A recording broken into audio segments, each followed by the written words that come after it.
आज की चर्चा का रोड मैप बिल्कुल स्पष्ट है। पहले बात होगी नियोजन की प्रक्रिया की, फिर योजनाओं की व्यापक श्रेणियों की, उसके बाद कुछ विशिष्ट प्रकारों की, और अंत में इन सभी अवधारणाओं की एक दूसरे से गहराई से तुलना करेंगे। चलिए आगे बढ़ते हैं। तो सबसे पहले बात करते हैं नियोजन प्रक्रिया की, यानी उस बुनियादी नींव के निर्माण की जिस पर व्यवसाय का पूरा ढांचा खड़ा होता है। एक मजबूत व्यवसाय योजना बनाना बिल्कुल एक गगनचुंबी इमारत खड़ी करने जैसा है। सीधे ईंट रखने से पहले कुछ बुनियादी कदम उठाने पड़ते हैं। ये एक बहुत ही खूबसूरत और क्रमबद्ध श्रृंखला है। सबसे पहला कदम है उद्देश्यों का निर्धारण, यानी आखिर जाना कहाँ है। इसके बाद आती है परिकल्पनाओं का विकास, जिसका मतलब है भविष्य को लेकर कुछ ठोस मान्यताएं तय करना, क्योंकि भविष्य हमेशा अनिश्चित होता है। फिर उन लक्ष्यों तक पहुंचने के जितने भी अलग अलग रास्ते हो सकते हैं, उन वैकल्पिक विधियों की पहचान की जाती है। उन सभी रास्तों के फायदे नुकसान तौलकर उनका मूल्यांकन होता है। इसके बाद सबसे बेहतरीन और व्यावहारिक विकल्प का चुनाव किया जाता है। और जब योजना कागज पर तैयार हो जाए तो छठा कदम है उसे जमीन पर लागू करना। हर कदम बिल्कुल तार्किक रूप से पिछले वाले पर टिका होता है। लेकिन रुकिए, कहानी योजना लागू करने पर ही खत्म नहीं होती। यहीं पर सातवां और सबसे क्रूशल स्टेप आता है, अनुवर्तन या फॉलोअप। इसे एक बड़े सेफ्टी नेट की तरह समझा जा सकता है। बिजनेस का माहौल तो हमेशा बदलता रहता है ना, इसलिए ये लगातार चेक करना होता है कि काम योजना के हिसाब से चल रहा है या नहीं। अगर जरा भी भटकाव दिखे तो तुरंत बदलाव करने पड़ते हैं ताकि गाड़ी पटरी से ना उतरे। प्रक्रिया समझने के बाद आइए अब योजनाओं की दो विस्तृत श्रेणियों पर नजर डालते हैं, जिन्हें हम अस्थायी और स्थायी संरचनाओं के रूप में समझ सकते हैं। इन दोनों के बीच का अंतर समझना बहुत दिलचस्प है। इसे ऐसे देखिए, एक तरफ एकल प्रयोग योजनाएं हैं, जो किसी बिल्डिंग साइट पर लगे अस्थायी मचान की तरह होती हैं। इन्हें किसी खास एक बार होने वाले प्रोजेक्ट के लिए बनाया जाता है और काम खत्म होते ही इनका रोल भी खत्म। दूसरी तरफ स्थायी योजनाएं हैं, जो बिल्डिंग के पक्के ढांचे जैसी होती हैं। ये उन परिस्थितियों के लिए बनती हैं जो बिजनेस में बार बार आती हैं। इन्हें एक बार बनाकर लंबे समय तक मामूली बदलावों के साथ बार बार इस्तेमाल किया जाता है। एकल प्रयोग योजनाओं को थोड़ा और करीब से देखते हैं। विशिष्ट प्रोग्राम और बजट इसके बिल्कुल परफेक्ट उदाहरण है। मान लीजिए कोई एक खास विज्ञान अभियान लॉन्च होना है। जैसे ही वो अभियान पूरा होगा, उस योजना का काम भी खत्म हो जाएगा। इसी तरह किसी एक निश्चित अवधि के लिए बनाया गया कैश बजट भी समय पूरा होने पर समाप्त हो जाता है। ये लंबी रेस के घोड़े नहीं होते। अब थोड़ा और गहराई में चलते हैं और बात करते हैं योजनाओं के विशिष्ट प्रकारों की, यानी एक मैनेजर के रोजमर्रा के टूल किट की। इस टूल किट में मुख्य रूप से 6 बहुत ही अहम औजार होते हैं: उद्देश्य, रणनीति, नीति, कार्यविधि, नियम और प्रणाली। ये सभी वो स्थायी योजनाएं हैं जो किसी भी संगठन के चक्के को सुचारू रूप से घुमाती हैं। चलिए इन्हें एक एक करके डिकोड करते हैं। सबसे पहले और सबसे अहम है उद्देश्य। इसे बस एक अंतिम गंतव्य या फिनिश लाइन मान लीजिए।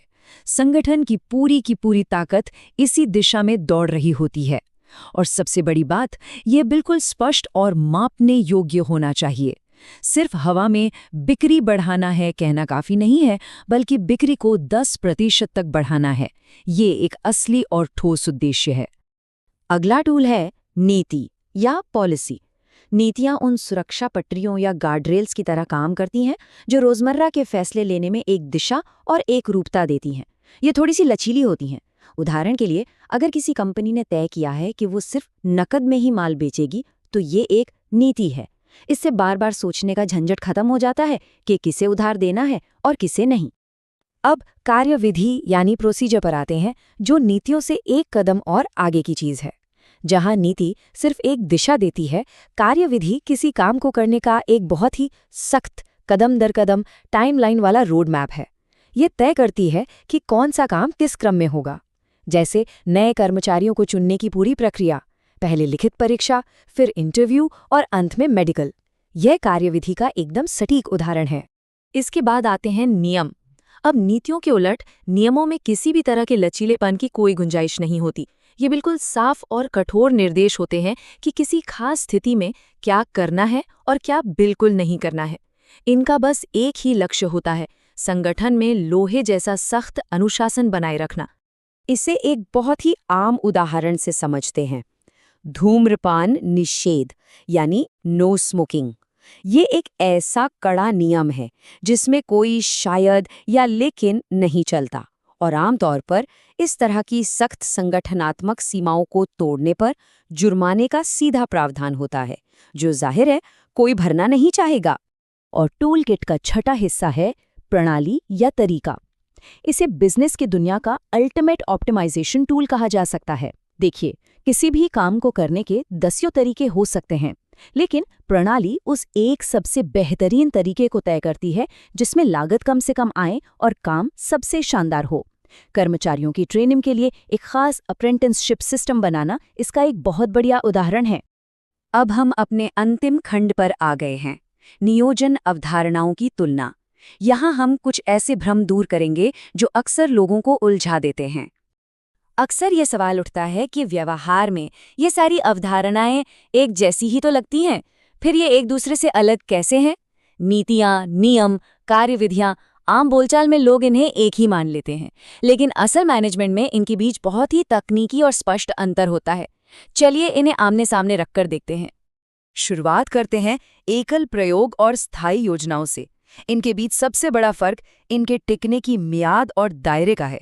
एकल प्रयोग योजना का दायरा एक खास काम तक सीमित रहता है, जैसे कोई नकद बजट। लक्ष्य पूरा हुआ, योजना खत्म। जबकि स्थायी योजना अपेक्षाकृत बहुत अधिक पक्की होती है और बार बार लागू की जाती है, जैसे कर्मचारी चयन की वही प्रक्रिया जिसके बारे में हमने अभी बात की। इन दोनों के कोर पर्पस को अगर देखें तो ये पूरी तरह से उनके संगठनात्मक जीवन काल पर निर्भर करता है। जो परिस्थितियां बार बार सिर उठाती हैं, उन्हें हमेशा एक स्थायी समाधान की जरूरत होती है, जबकि एक बार होने वाली घटनाओं के लिए बस एक अस्थायी ढांचे से काम चल जाता है। अब उद्देश्य और रणनीति के बीच का फर्क देखिए। ये दोनों बिल्कुल अलग चीजें हैं। उद्देश्य महज वो टारगेट है जहां तक पहुंचना है, इसका समयबद्ध और मापने योग्य होना जरूरी है। लेकिन दूसरी तरफ रणनीति उस टारगेट को हिट करने का एक पूरा का पूरा कॉम्प्रिहेंसिव मास्टर प्लान है। रणनीति बनाते समय बाहर के माहौल जैसे कि मार्केट और प्रतियोगियों की चालों को ध्यान में रखना सबसे जरूरी होता है। यहाँ एक बहुत ही क्रूशियल और अक्सर मिस हो जाने वाला अंतर है, उद्देश्य और नीति के बीच का फर्क। एक बात बिल्कुल साफ है, बिना उद्देश्यों के कोई भी संगठन जिंदा नहीं रह सकता। ये पूरी तरह से अपरिहार्य हैं। लेकिन नीतियाँ, सच कहें तो ये तकनीकी रूप से वैकल्पिक होती हैं। नीतियाँ महज उद्देश्य तक पहुंचने का एक साधन है। कोई कंपनी चाहे तो नीतियाँ बनाए या ना बनाए, लेकिन उद्देश्यों के बिना तो बिजनेस शुरू ही नहीं हो सकता। मैनेजमेंट की थ्योरी में क्या करना है और कैसे करना है के बीच एक बहुत ही स्पष्ट और औपचारिक रेखा खींची गई है, और यही इन सारी अवधारणाओं को एक दूसरे से अलग करती है। और अंत में सबसे ज्यादा कंफ्यूज करने वाले दो शब्द, नीति और कार्यविधि। इनका अंतर अब बिल्कुल स्पष्ट हो जाना चाहिए।